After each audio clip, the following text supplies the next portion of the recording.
مننه قیاس خانه، خوشحاله شئ. کور مو ودان.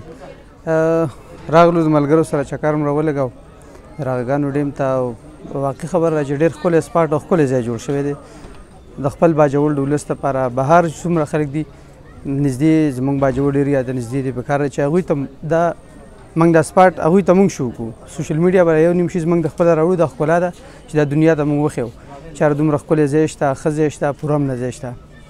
پکار ده چې دلته بس لوکل خوراکونه پروموټ شي، ځکه یو خو لوکل زموږ خپل کم د باجوړ خپل لوکل شی نه دي، یو خو د هغوی پروموشن وشو، دویم دا چې هغه موږ ته په کم ایکسپنسیو بني که نه، ډېر په کم مقدار او اکانومي به په هغه کښي.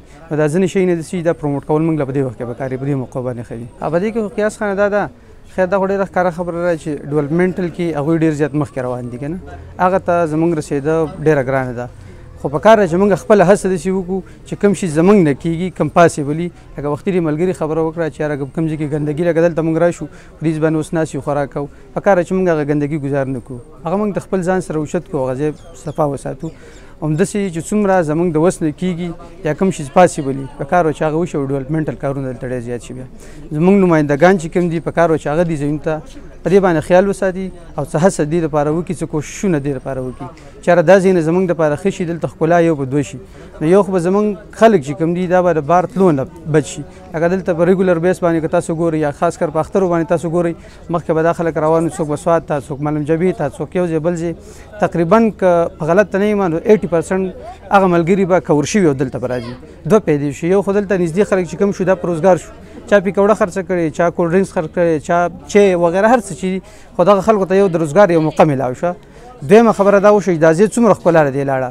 درېیمه خبره پکې دا وشوه چې د بهر نه کم خلک راغله، هغوی ته دلته د امن یو څه ویوړه، یو پیغام یې وړو چې یاره حقیقت دا دی چې دلته امن شته. موږ خو ډېر زیات بدنام یو، موږ باجوړ بهر خلکو ته داسې دی چې یاره څوک باجوړ ته نه دي راغلي، هغوی ډېره زیاته یاره کوي چې باجوړ ته موږ لاړ نه شو. خو واقعي په حقیقت کې خو دومره څه نشته رشته یي به، خو دومره څه نشته کوم چې خلک یې دي. پکار ده چې موږ دغه پیغام مخکې ویسو چې یاره یو خو دلته پورامنه علاقه ده، دومره بدامني نشته. دویمه دا چې دا ځای ښکلی دی، دلته میلمستوب دی، دا خلک چې په کم مهمان نوازۍ باندې مشهور دي، هغه هر څه دلته شته.